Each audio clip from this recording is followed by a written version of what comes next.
Hello, everyone, and welcome to another Radio Culturale. My name is Hong Lam. Today, Candace won't be in today, so I'll be the facilitator for this discussion. Today, we are talking about culture and personality, which will be really interesting. And we have three peer helpers from OIA here to talk to us, and they will introduce themselves, starting with Caroline. Hi, I'm Caroline. I'm a fourth year BAS student, and this is my first semester working with the Office of Intercultural Affairs. My background is I'm Canadian, and I've had some international experience studying abroad in Spain.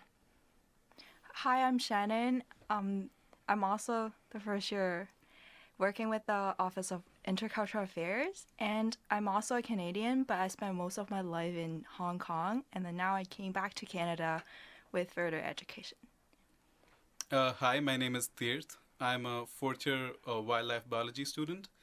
I'm an international student from India, and this is my first semester as a peer helper as well.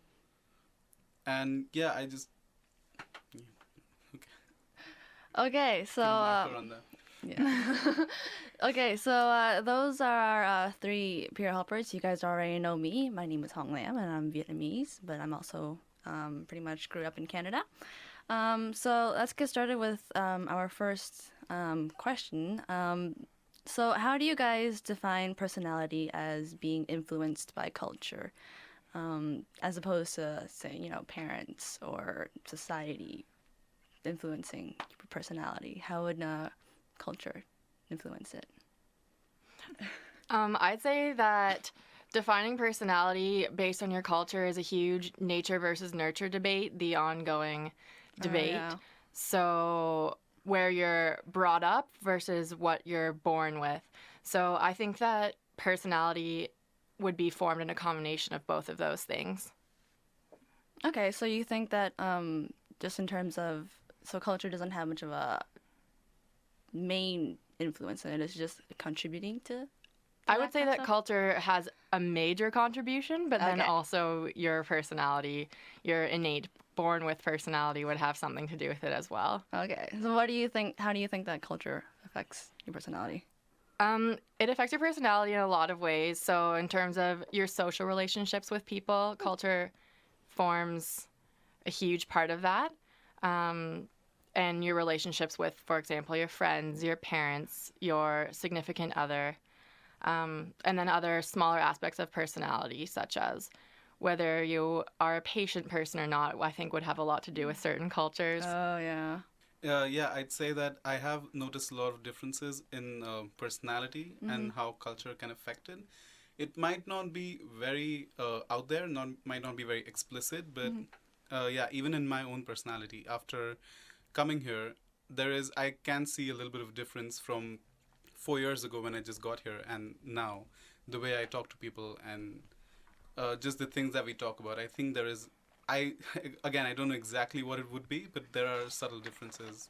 Yeah, I think so too, because I think that when I went on vacation to Vietnam, and I was really outgoing, like I was like, let's talk about a bunch of other stuff and, crazy things that I thought would be normal speaking, because I grew up in North America. I thought that, hey, this is probably everywhere. But when I went to Vietnam, there were some sensitive topics that they were kind of tiptoeing around, but I didn't realize that they were doing that. So I was being a little bit more straightforward, but I didn't realize that was a sensitive topic. So I thought that was really interesting, because usually my personality isn't like that, but when I compared myself to my cousins and everything, it was a lot different. So yeah, it's really good. Yeah, that's one of the major differences that I found myself, that we're not very, like people who are from India, we're not very open about our personal lives. That's not the case over here. I found that people are just like, they talk about stuff very easily, which Yeah. it was new for me in the beginning, yeah. They're very direct. Yeah, very direct. Yeah, I just thought that was really interesting too. I was thinking maybe a part of a personality is defined based on how people perceived you as well. It's like the way you act, like people label you, oh, you're introvert, or and this will be affected by how people act around you as well. Like you tend to be more open if the people around you are more open as well. Like when people around you doesn't talk much, then you'd be like, oh, I shouldn't be talking much, and that would be perceived by other people as, oh, you're a quiet person, or maybe that kind of things. Yeah, that's really interesting too. Well, it's a lot of interesting points. So do you guys think that a culture has a specific personality that defines it? So we've already talked about like how personality can be influenced by culture, but do you think that culture in itself has its own personality, like its own distinct idea? I would say yes, because okay, going from my example, the way I would behave with a bunch of people from back home is very different than the way I would behave with, let's say, Canadians if I'm sitting in a group. And yeah, that's one thing. Like if I behave the way I would with my people from my own culture in front of Canadians, they would feel a little uncomfortable because it's just not the regular, I don't know, it's just not the norm. So yeah, I think there is a way that culture affects behavior or personality. Yeah, I think that's good. So you think that culture, like your own culture, has its own specific personality to it? It does, yeah. Little things like the way you talk, the way, like if you use some expressions that would be perceived in a different way if you're with people from a different culture. Okay. Yeah. But yeah, I think that's a really interesting idea because I think in terms of culture has so many things that are tied to it. Like it's not just, okay, here's a big box of culture, that's basically what it is. There's a lot of things tied to it. So like there's a bunch of social interactions that's tied to culture, traditions, and that kind of stuff. And that kind of ties into personality, I suppose. So that's how, like, how do you behave around a culture that has a certain tradition or a certain belief that they base their culture around, I guess.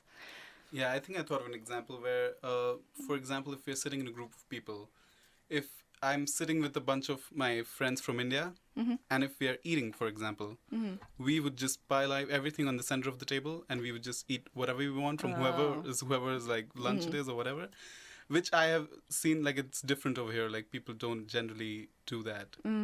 Like, that's just one example that I can think of the back of my head. There's like sharing food for one thing. It's yeah, so like here it's like food is just one plate and that's it, eh? yeah, and it's not, I don't know, we are really enthusiastic about food. Anytime we see food, we'd be all excited about it. But over here, it's more of a personal affair. You're sitting there with your food. No one cares about it. It's just you and your food. So yeah, that's one thing that is different that I could think of. Yeah, I think that's really cool too because like I don't share food here, but like Exactly. if someone else was like, hey, that's a cool thing, can I try some of that? I'd be like, get your own. Yeah. But I know what you mean because like I think that's one of the things that's part of culture and personality. Yeah. Like it's that thing. I think it's interesting that Tirth just mentioned that because I found the same thing when I was living in Spain, is that we would all just order a whole bunch of different things if we went out for a meal at a restaurant, and we would all share each other's. And then when I returned back to Canada, after having been in Spain for 7 months, it was kind of weird going back to having your own lunch and your own dinner and going back to my house where all my roommates and I don't share the food. Yeah. And so I think that has a lot to do with our individualistic views of society and how I find here in North America especially we're individualists rather than a collective society, which you might find in other cultures. Yeah. I also found another thing about eating food, like maybe eating in McDonald's, after you're done, you put away the trays, right? And at first, we didn't never do it in Hong Kong, so I start doing it when I go back to Hong Kong, and then my friend is just like, Shannon, what are you doing? Like, you're not paid workers, so you know how to do that. I was like, oh, but I get used to it, right? So I continue doing it. And then maybe like perceive my friend that I'm doing something really awkward and maybe something else, which is they're like laughing at me just because I put away my trays after I'm done, and then I'm putting away their trays as well, and then they're like looking at me like I'm really weird. It's because you're very neat, that's all. New personality. Yeah. See, that's really interesting too because I remember when I went back to Vietnam, they don't tip in Vietnam when you go to restaurants. So when I'm used to like tipping here, so I'd be like, okay, so in the bill they always include like, do you want to have a tip and everything? But in Vietnam, they don't ask for tips. They don't need tips. They never work for tips. So you just get paid however much it is.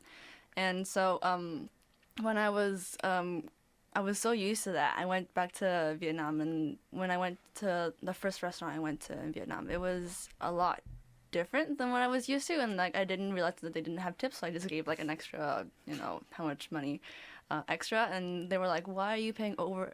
In that sense, and like, "Why are you paying more than how much it costs?" It's just like it's so weird, and I'm just like, in Canada we tip, but my cousins were baffled at that kind of idea. They would just like pay and then go after you eat. That's pretty much it. And then here it's just like, thank you for the meal. I enjoyed it very, very much. I hope to come back soon and stuff like that. It was like lovely interactions with that you never really thought about, but that's something that's like one of those social interactions that I thought that was interesting. But yeah.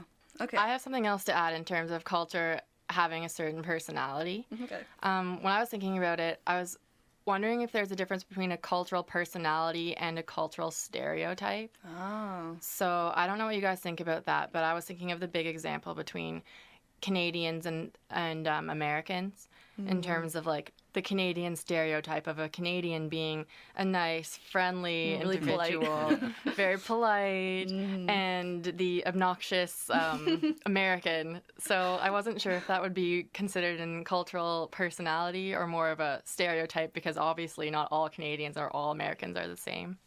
So I was wondering what you guys thought about that. I think whenever they talk about culture, it's like grouping every single one Canadian, for example, all together and find more the traits that perceived by other people more significantly. Yeah. So it's talk about a group instead of different individuals. So there might be differences, but when you talk about the whole group, then it's kind of generalized. It's like a stereotype then. So do we have this generalization because more of us are friendly and polite of the Canadians? No, I for one felt that people are like generally more friendly and they would start up a conversation. I felt that when I came here first. So I think the stereotype here stands for itself. Well, that's really interesting too, because I remember when I was talking to OAA student advisor Benny,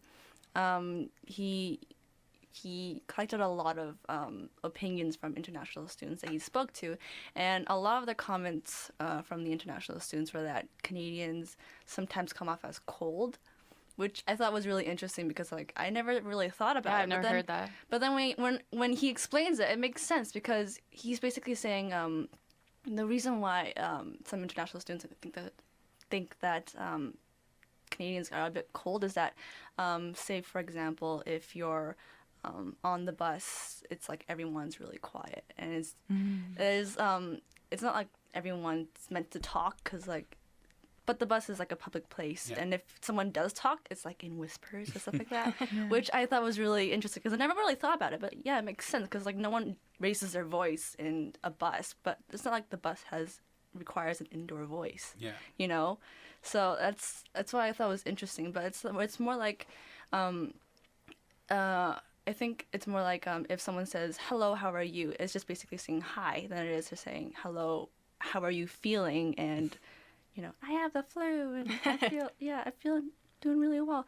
It's just saying hi. And so most people just say, I'm fine and stuff like that. So I guess for some people, maybe because their culture is more outgoing, so maybe they're a lot more used to different forms of interactions, so maybe they think that Canadians are a bit cold, and maybe the stereotype is that Canadians are polite when spoken to. So I think I have another example of Canadians being cold. For one thing, I didn't think that it was true when I came here. I just thought that they're really like open and they were really like sweet to talk to.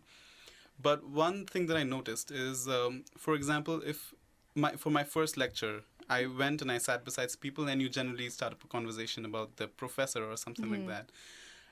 If this was happening back home or where I come from, that person who I was sitting next to would be my friend for life. Oh, really? And that didn't happen over here. That was really surprising. When I got back to the lecture, or even like if I was friends with someone for an entire semester, if I got like went to another lecture in another semester, they would just give like a cold hello, or even not even that sometimes. Yeah. So yeah, that is, yeah, but it's, I wouldn't say they're cold, but it's just the way you, I don't know, like the way you Different. act with, like the way you talk to someone in like passing or in just in the moment. It's not meant to be long term, but where I come from, it's just generally assumed that okay, if you're talking to someone so nicely, and if you're like striking that conversation, then it just sticks. Like you stay friends. It's just, I think, assumed. Yeah. So that's the one difference that I found over here. That's really interesting too. Yeah, add them on Facebook and then never talk to them again. That's true. I also realized when I hear people greet each other, it was like, "Oh, hi, how are you?" and they just walk past. Yes. And then I was like, "Oh, aren't you supposed to be like asking me how I feel about the day, like for details? Can you ask me about that question?" And it's like, "And you left." And I'm walking. I was like, "Oh, hi," and then okay, goodbye. That's weird because you know how you have a habit of saying, "Oh, I'm fine. How are you?" Yeah. I got into that habit after my first year of being here. I went back home for the summer, and if someone asked me how I was like, "Oh, I'm fine. How are you?" And we don't have that system in India. We just say, "Oh, I'm fine." So when I used to ask people, they used to be really surprised that, okay, why are you asking me? Or sometimes they used to not hear it and they just walk by, and I'm like, okay, like that was weird. That's weird. So yeah. That's funny too, because I remember when some people. That's really interesting too what you said, Shannon, because that happens a lot. Apparently, I have the habit of doing that too, because I'd be like running to class and I'd be like so late for class, but I see someone walking the other way and I'm just like, "Hi, how are you doing?" And just like, "Yeah, bye." So yeah, that tends to happen a lot. I'm guilty about that. But I really mean it when I say hi. I'm sorry if I ever come off as cold to people if I ever said hi, but I didn't. I was just running up to class or something. Okay. Do you think that some cultural personalities can come in conflict with each other? So I guess the way I think about it is like if you meet a culture that's a little bit more conservative, and then you put a person from a culture that's more conservative, and then you put them in the same room with the person who's more outgoing, and they have conflicts. Like, how do you think that that works, or do you think that will be conflicts, or?